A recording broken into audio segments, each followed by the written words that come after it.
governor of Central Bank, Mr. Thuge, was voted the best governor of Central Bank in Africa because of what has been done. So that's on the economic front.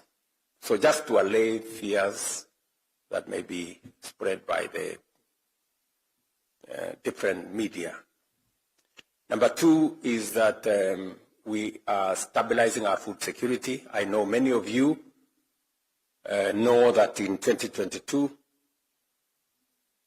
we had people in the streets with Sufirias on their heads because the price of unga had gone to 250. Those people have since left, just for your information, because we have intervened. We have changed the framework of our approach to the agricultural sector. We've moved away from subsidizing consumption. We moved it to supporting production, reducing the cost of fertilizer, making sure that we have available seeds.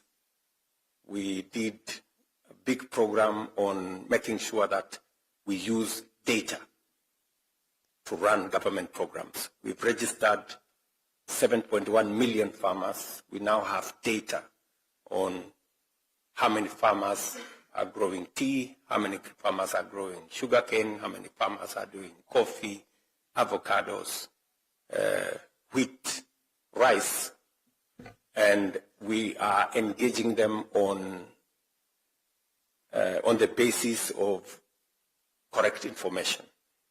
We've also digitized all the supply of seeds and fertilizer. Today, you cannot just walk into a shop to buy fertilizer. You have to be a registered farmer because we are subsidizing that fertilizer. Since then, we have removed cartels, brokers and characters who are distorting, our programs. I know you are aware that in one place in Western Kenya, I had to tell some notorious brokers, mambo ni matatu. I don't know whether you remember that. Because they were so incorrigible, so daring, that they had taken hostage a whole sugar sector. Now I can confidently tell you we have brought in the private sector in our sugar industry. I was on Thursday and Friday and Saturday. I was in Western Kenya, in Busia, in Kakamega, in Vihiga. And I can confidently tell you that our sugarcane farmers, for the first time, got bonus last year, and we will have bonus again this year. For the first time in Kenya's history. And we moved our sugar production from about 600 metric tons to 815 metric tons. It is our plan that by next year we will do 1 million tons, and by 2028 we will be a net exporter of sugar from Kenya. And that goes also with coffee. For those of you who have coffee in different parts of Kenya, the prices of coffee had gone up from an average of 60, 70 shillings a kilo.